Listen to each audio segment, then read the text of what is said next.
말씀 보시겠습니다. 오늘 말씀은 창세기 39장 23절 말씀입니다. 창세기 39장 23절 한 절의 말씀입니다. 우리 한 목소리로 같이 읽어보시겠습니다. 시작. 간수장은 그의 손에 맡긴 것을 무엇이든지 살펴보지 아니하였으니 이는 여호와께서 요셉과 함께 하심이라. 여호와께서 그를 범사에 형통하게 하셨더라. 아멘. 오늘은 형통이라는 제목으로 말씀을 나누도록 하겠습니다.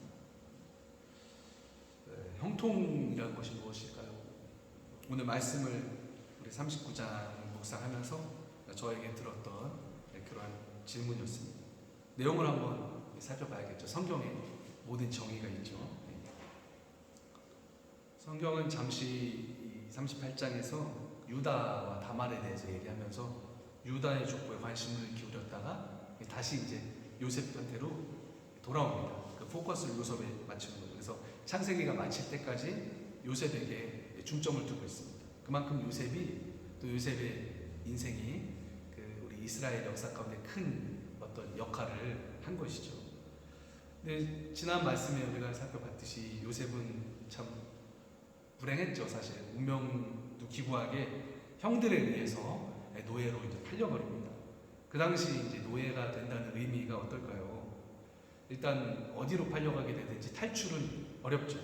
우리나라에도 옛날에 도망간 노예들 잡는 뭐라고 그러죠? 추노인가요? 네, 그런 사람도 있었다고 그러죠. 근데 고대 세계도 마찬가지입니다. 이 당시 이 고대 근동도 노예가 주인의 소유였기 때문에 이탈을 못합니다. 이탈하면 처벌을 받았습니다. 그래서 도망갈 수도 사실 목숨 걸고 해야 되는데 뭐 가면 어디 갑니까?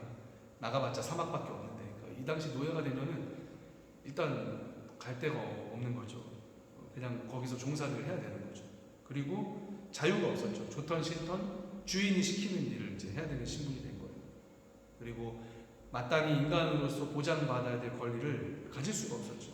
그러니까 자기 자신의 안전이나 뭐 재산에 대한 일체 권리가 없는 거죠. 혹시나 선한 주인을 만나서 뭐 노예지만 재산을 좀 가져라, 사유재산을 가질 수 있지만 그 당시에 그런 주인이 없었죠. 왜냐하면 노예는 소유물로 여겼기 때문에 거의 없었죠. 그러니까 자기가 재산을 사유재산도 가질 수가 없고 또 안전에 대한 권리도 주장할 수 없는 그게 이제 노예였죠. 정말 비참한 삶으로 전락하는 게 이제 노예였습니다. 그러니까 자유민이었다가 노예가 된다. 아마 요셉의 심경이 이루 말할 수가 없었을 겁니다. 우리는 성경에서 그냥 몇 줄을 하고 지나가니까 뭐 그냥 그런가 보다 하고 생각하는데 내일이라고 한번 대입을 해보면 잠이나 잤을까요? 팔리고 나서 잠이나 잤을까요? 저도 어제 곰곰이 생각해보니까 야, 이 노예로 팔리면 1년 동안은 잠도 제대로 못 잤겠구나. 자유민이었잖아요. 자유민. 그것도 한 중견 정도의 부족이 되는 차기 족장이었잖아요. 차기 족장으로 야곱이 태어나서 형들이 그렇게 질투한 거 아닙니까? 근데 한순간에 이렇게 노예 신분으로 전락했으니까 이게 뭐 잠이나 제대로 갔겠습니까? 아마 그 심경이 이루 말할 수가 없는 심경이었을 겁니다. 한 인간이 겪을 수 있는 그 상실감과 좌절감이 말할 수 없죠.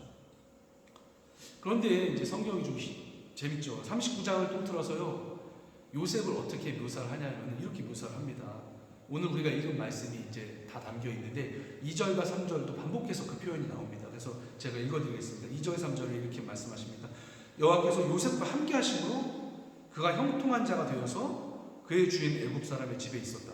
이렇게 말하고 계셔요. 3절 보니까 또 이렇게 말씀하십니다. 그의 주인이 여호와께서 그와 함께 하심을 보며 또 여호와께서 그의 범사에 형통하게 하심을 봤다. 23절도 똑같이 얘기합니다. 간수장은 그의 손에 맡긴 것을 뭐든지 살펴보지 아니하였는데 이유가 뭡니까? 이는 여호와께서 요셉과 함께 하셨고 여호와께서 그를 범사에 형통하게 하셨기 때문이다. 이제 이렇게 얘기를 하고 있어요. 성경은 이 39장의 요셉을 보고 형통하답니다. 근데 왜 형통하다고 그래요? 형통의 조건이 뭡니까?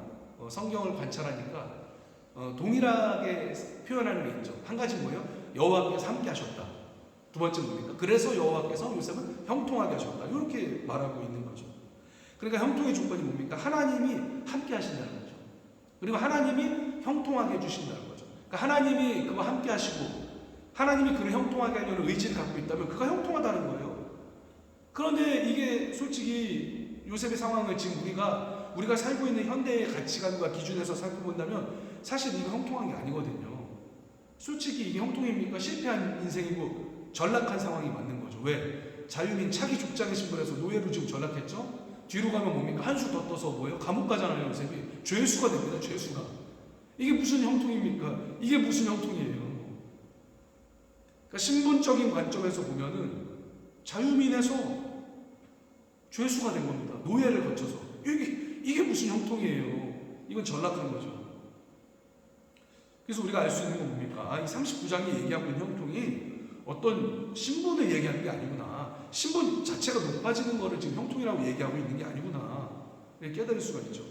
또 요셉 주위에서 일어난 사건은 어떻습니까? 이거 사건적 관점에서 봐도요. 이건 뭡니까? 딱 잘라 말해서 불행이죠. 첫 번째 불행은 뭡니까? 형들한테 팔린 거. 자기 그래도 형들인데 팔린 거잖아요. 배달은 형들이라고 그래도 형들인데 팔린 게 뭡니까? 불행이죠. 엄청나게 불행이죠. 그리고 이제 보디발 집에서 신뢰를 받아서 그래도 그 가정 총무 정도 됐잖아요. 그러니까 그 당시 뭐 왕의 시위 대장이니까 뭐 한 지금으로 치면 한 4성 장군급쯤 됐을 겁니다. 그 보디발이니까 그 집을 다 관리했으니까 그래도 높은 위치로 승진한 거죠. 그 정도면 아무리 노예지만 먹고 살만 했을 거예요.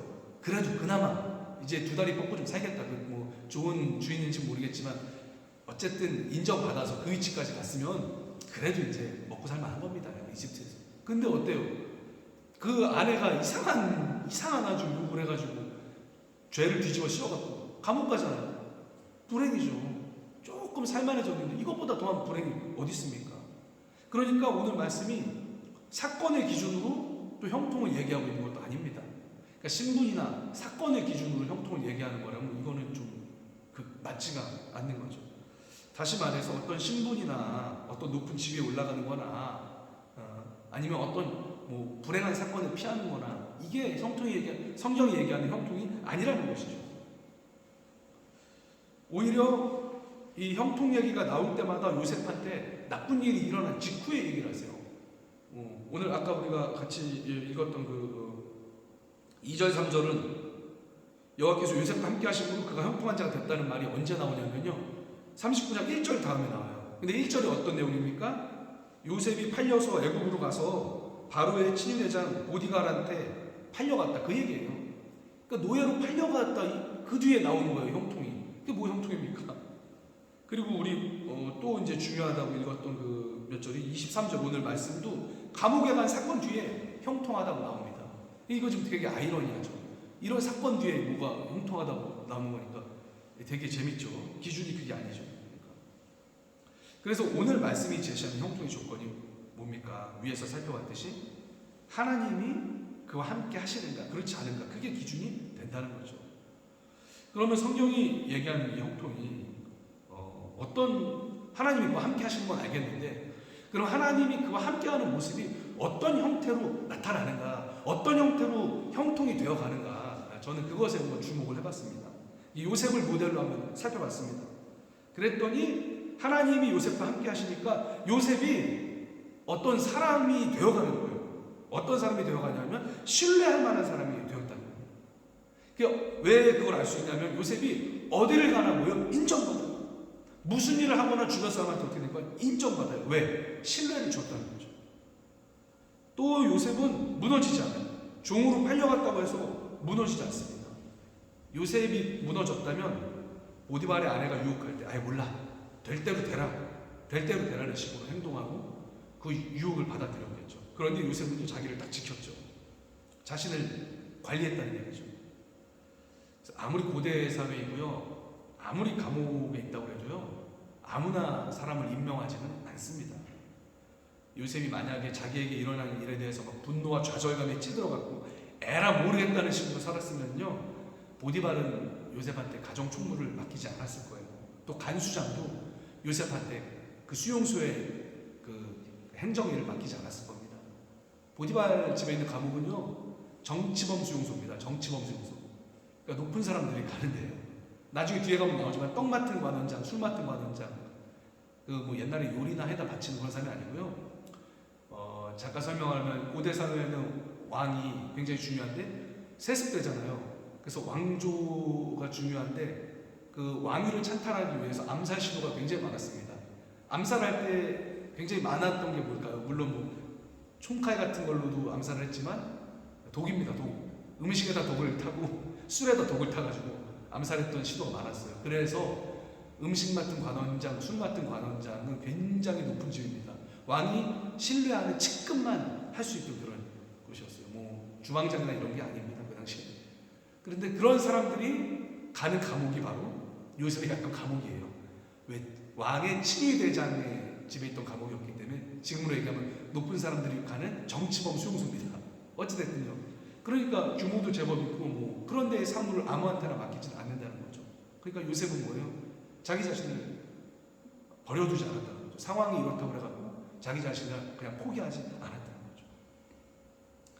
그래서 간수장이 어땠습니까? 23절 보니까 그의 손에 맡긴 것은 무엇이든지 살펴보지 않았다. 이게 무슨 말입니까? 한번 요셉한테 일을 딱 주면은 다시 확인하지 않았다는 거죠. 왜요? 너무 믿을만 하니까. 일을 한번 맡기면 다시 확인할 필요도 없는 그런 사람이 있죠. 요셉이 바로 그런 사람이었다는 거예요. 어떻게 해서 요셉이 이렇게 신뢰할 만한 사람이 되었을까? 그 이유는 뭡니까? 제가 성경에서 찾아내는 거예요. 하나님이 함께 하셨기 때문에. 그 하나님이 함께 하시니 신뢰받을 만한 인격이라는 그 결과값을 도출했다는 거죠. 그러니까 수학적으로 한번 표현을 해봤어요. 사람 곱하기 하나님은 뭐예요? 사람 곱하기 하나님이 함께 하시면 뭐예요? 신뢰할 만한 인격. 이렇게 되는 겁니다. 인간 곱하기 하나님 함께하면 땡땡 뭐예요? 신뢰할 만한 인격. 하나님이 함께하는 사람은 주변 사람한테 신뢰를 준다는 거예요. 왜? 하나님을 닮게 되니까. 하나님의 위대한 성품을 닮아가는 거죠. 그래서 하나님의 그 신실하심을 닮아서 신실하게 모든 주어진 일을 감당했다는 거죠. 하나님의 공의로우심을 닮아서 공명정대하게 일처리를 했다는 겁니다. 하나님의 창조성을 닮아서 창의적으로 일을 했다는 거예요. 그러니까 요셉의 주위에 있는 사람이 요셉을 신뢰하고 등용한 거죠. 제가 한번 정리할게요. 그러니까 형통이라는 게 뭡니까? 형통은 저는 그렇게 발견했어요. 하나님이 나와 함께 하시기 때문에 내가 나와 함께 하시는 그 하나님의 아름답고 선하시고 위대하신 성품을 그대로 담게 되는 거죠. 왜? 같이 있으니까. 부부가 같이 있으면 어떻게 됩니까? 닮게 되거든요. 서로 닮게 돼요. 하나님이 나와 함께 하니까 내가 하나님을 뭐예요? 닮아가는 거죠. 하나님이 나를 닮아갈 수는 없잖아요. 하나님 하나님이신 분이시니까. 우리가 하나님을 닮아가게 되는 거죠. 그러다 보니까 하나님의 성품을 그대로 답습하게 되고 그 위대한 하나님의 성품이 우리의 삶의 현장에 고스란히 나타나는 거죠. 그러니까 우리가 뭐예요? 멋진 사람이 되는 거죠. 그게 형통이라고 저는 정의하고 싶습니다. 그러니까 형통은 뭐 조건이나 앞에 얘기했듯이 신분이나 이런 것보다도요 성품인 것 같아요. 성품. 우리의 성품이 하나님과 같이 있기 때문에 자연스럽게 하나님을 닮게 되는 거예요. 그리고 삶에서 그 하나님과 같은 모습이 막 나타나는 거죠. 그게 형통인 거죠. 이런 사람이 어떻게 인정을 안 받을까요? 하나님은 사랑이시죠. 그 하나님의 사랑이 우리에게 나타나는 거예요. 주변 사람을 대할 때 정말 사랑으로 대하게 되는 거죠. 하나님은 공의이시죠. 그러니까 우리 삶에 공명정대하게 나타나는 겁니다. 어떤 일처리를 할 때도. 하나님은 신실하시죠. 그러니까 우리의 삶에 진실함과 신실함이 막 나타나는 거예요. 하나님은 창조주시죠. 온 우주를 디자인하셨죠. 그러니까 그분의 창조성이 우리 안에 막 나타나는 거예요. 하나님은 인내하시죠. 끝까지 사랑하시죠. 그러니까 우리의 삶에서 강인한 인내력이 발휘되는 거죠. 또 하나님은 꾸준하시죠. 꾸준히 사랑하시죠. 그러니까 우리의 삶에도 뭐예요? 뭔가 꾸준하게 붙들고 할 수 있는 막 능력이 나타나는 거죠. 이런 사람이 하는 일 어떻습니까? 아름답겠죠. 선한 일이 되겠죠. 그러니까 성과가 나타나겠죠. 하나님을 닮은 사람이 하는 일이기 때문에. 그러니까 요셉이 뭐예요? 인정받을 수밖에 없었구나. 인정받을 수밖에 없었구나. 저는 그렇게 해석이 되었습니다. 하나님은 생명이기 때문에 생명을 살리는 일에 관심을 갖고 또 누군가를 위로하는 위로의 일에 관심을 갖고 하나님이 함께 하시는 자는 하나님을 닮아가게 해서 하나님 기뻐하시는 일을 하게 된다는 거죠. 그게 형통이구나. 그게 형통이구나. 그래서 세상에 보탬이 되는 일을 결국 하게 되는 거죠. 하나님 자체가 플러스시잖아요. 하나님 자체가 플러스이신 분이기 때문에. 사랑하는 우리 빌레벨트 성도 여러분, 하나님을 닮아가시는 하나님의 자녀들이 되시기를 축복합니다. 그럼 여러분 자체가 복이에요. 여러분 자체가 복된 거예요. 여러분이 있는 그 삶의 현장이 여러분 때문에 복된 겁니다. 왜냐하면 여러분 자체가 플러스이기 때문에. 그게 형통이죠. 조건이나 어떤 상황이나 그런 게 아니고 어떤 조건, 어떤 상황, 어떤 사건을 만나더라도 여러분 자체가 하나님의 빛나는 아들딸이 되는 겁니다. 그렇기 때문에 우리의 신앙생활이 성숙의 여정입니다. 모든 방면에서 하나님의 성품을 닮아가는 게 뭐예요? 우리 그리스도인들의 뭐예요? 목표가 돼야 되는 거죠, 사실. 뭐 세속적인 성공이나 이런 것보다도 하나님을 닮아가는 그런 성품, 예수 그리스도에게까지 자랄지라고 이렇게 얘기하잖아요. 그래서 그게 우리 인생의 목표고, 그게 바로 저는 형통으로 가는 길이다, 그렇게 생각합니다.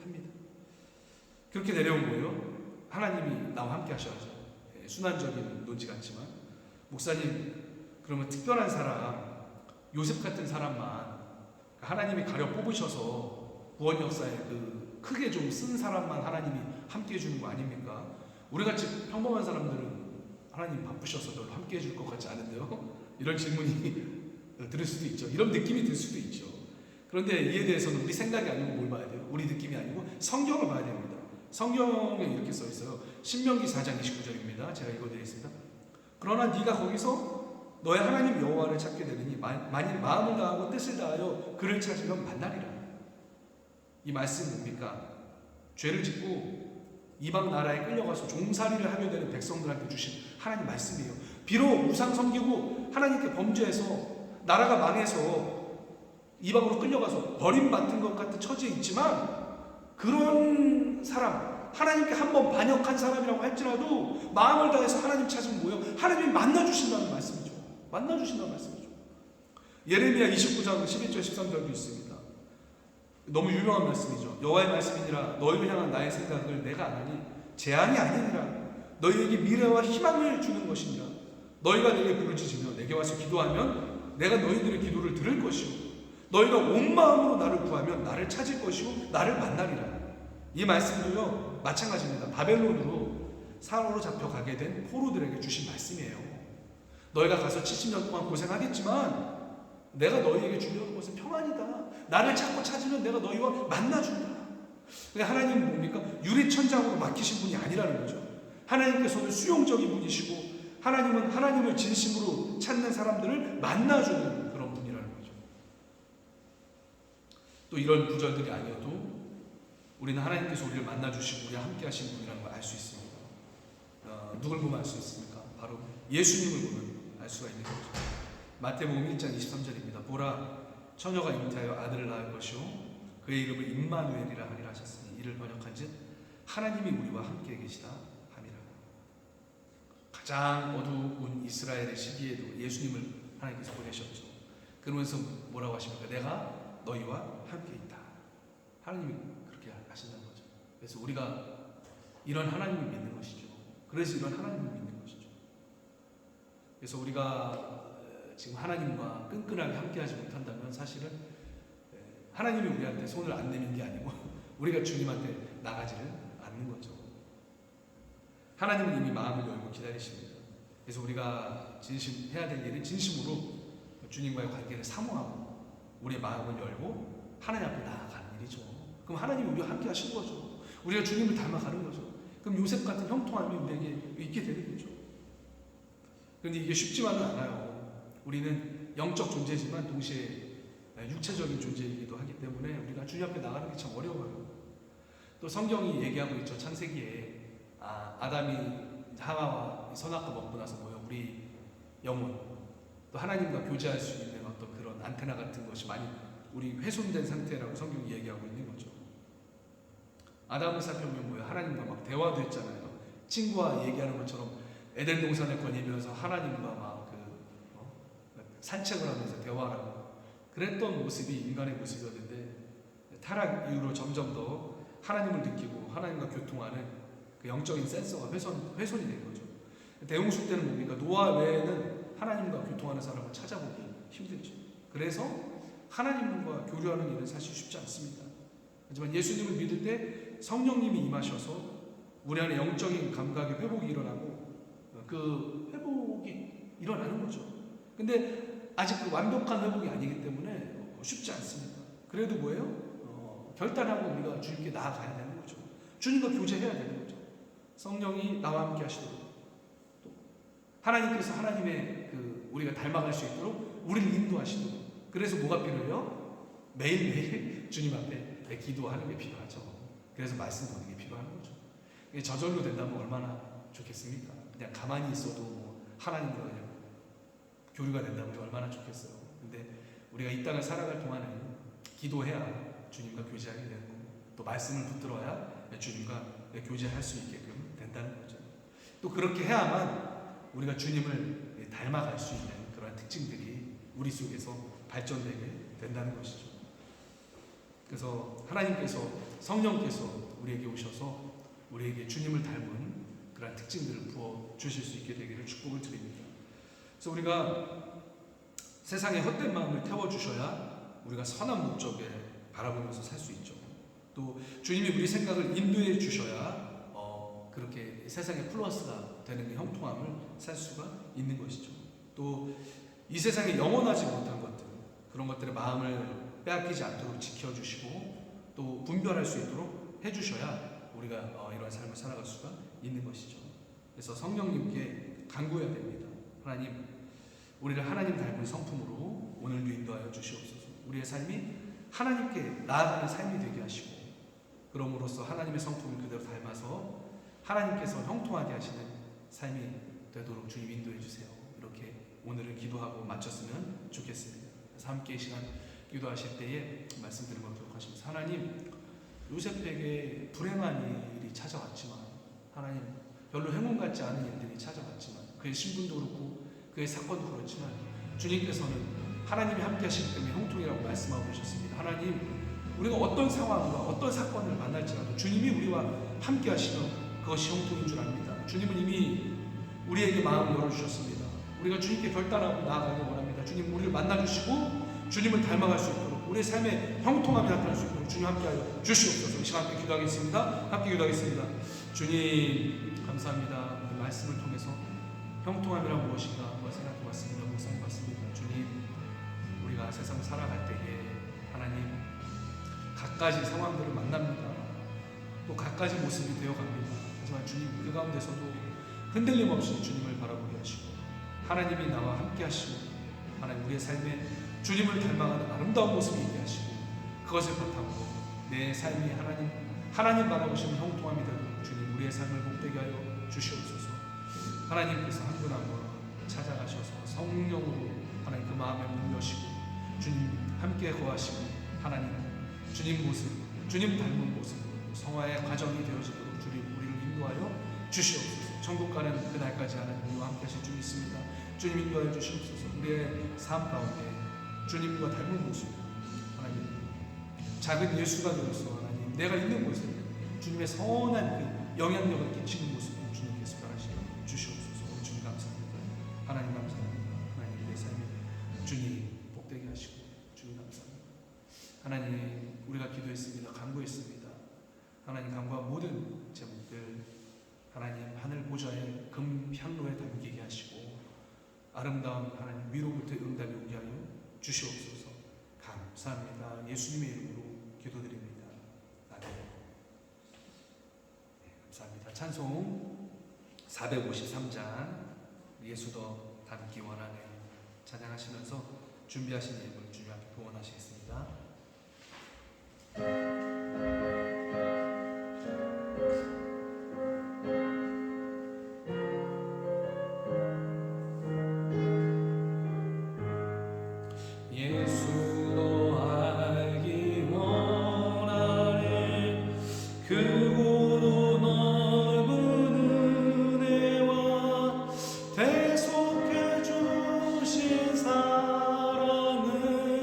간절히 알기 원하네.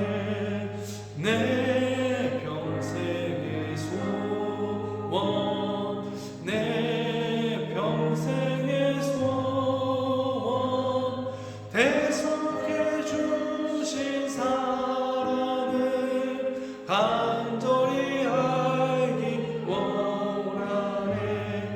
성령이 스승 되셔서 진리를 가르치시고 거룩한 뜻을 깨닫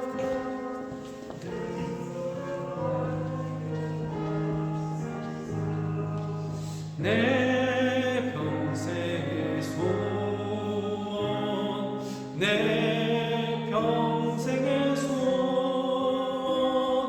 대속해 주신 사랑을 간절히 알기 원하네 성령의 감화 받아서 하나님 말씀 배우니 그 말씀 한 절 한 절이 내 맘에 교훈 되도다 내 평생의 소원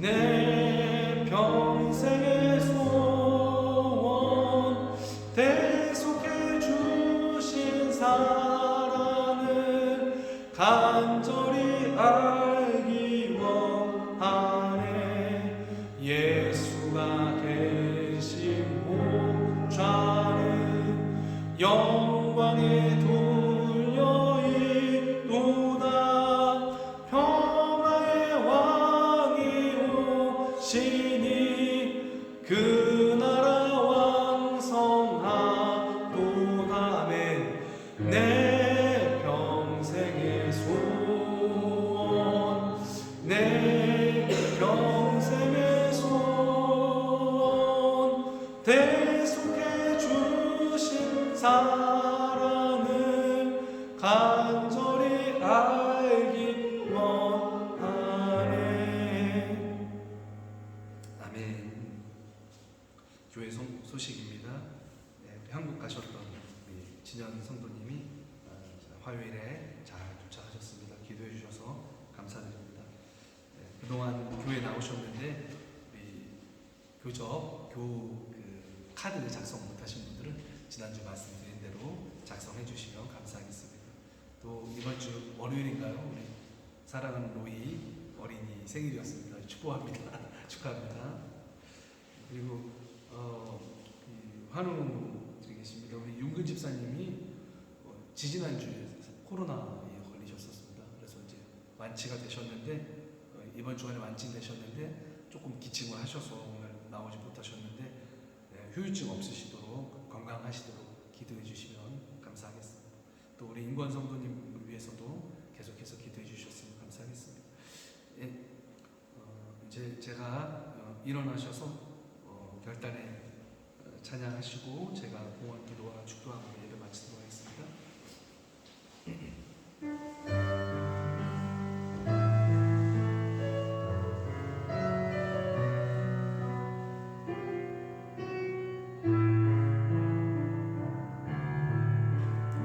주님 내가 여기 사오니 날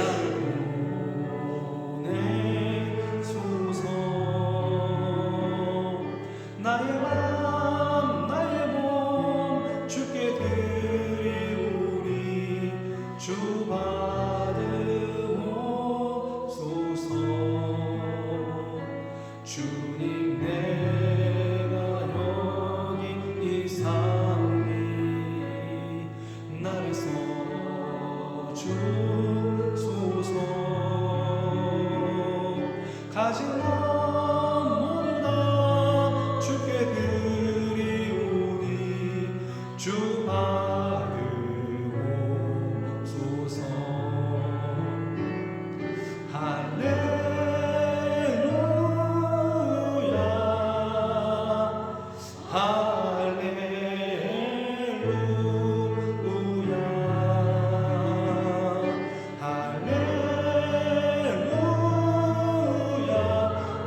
이제껏 내가 산 것도 주님의 은혜입니다. 하나님, 그러한 믿음의 고백으로 나의 생명 대신 또 나의 구원의 반석 대신 주님 앞에 귀한 예물을 구별하여 바칩니다. 주님 이 예물을 받아주시고 흠양하여 주시옵소서. 예물이 하나님 주님의 형통함이 세워지는 일에 쓰임받게 하시고 복음이 전파되고 교회가 세워지고 예배가 드려지는 일에 이 아름다운 예물이 아름답게 쓰여지도록 주님 인도해 주세요.